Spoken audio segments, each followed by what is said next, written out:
Big pass best performer யார்? டெவிலில் 2 பேரையும் ஏஞ்சலில் 2 பேரையும் வந்து சூஸ் பண்ணுங்க அப்படின்னு வந்து சொன்னாங்க. டெவிலில் வந்துட்டு மஞ்சரியும் தீபக்கானாவும் வந்துட்டு சூப்பராக பெர்ஃபார்ம் பண்ணாங்க. டெவிலா வந்து உண்மையாலுமே அவங்க பார்க்கறதுக்கு ரொம்ப பயமா இருந்தது அப்படின்னு வந்து கண்டஸ்டன்ஸ் எல்லாரும் சொன்னாங்க. ஸோ ஏஞ்சலாக பார்க்கும்போது ரொம்ப ஒரு பரிசுத்தமான உள்ளம். நிஜமாலுமே ஏஞ்சல் அப்படின்னு சொன்னது வந்து பவித்ரா எல்லாருக்குமே தெரியும்.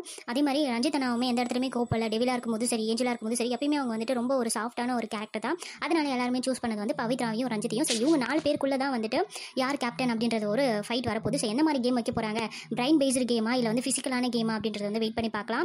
ஆல்ரெடி நம்ம தீபக்கோட கேப்டன்சியும் மஞ்சரியோட கேப்டன்சியும் வந்து பார்த்தாச்சு. இன்னும் ரஞ்சிதனாவோடதும் பவித்ராவும் தான் நம்ம என்ன பார்க்கல.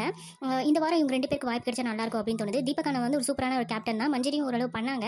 இருந்தாலும் வந்து இவங்க 2 பேரில் வந்தால் நல்லாயிருக்கும்னு தோணுது. ரஞ்சிதனா வந்து இந்த வாரம் எஸ்கேப் ஆனால் கூட அடுத்த வாரம் அவர் வெளியே தான் போவார். ஸோ அவர் ஆனால் கூட நல்லா தான் இருக்கும். ஆனால் அந்தளவு அவர் பண்ண மாட்டார்.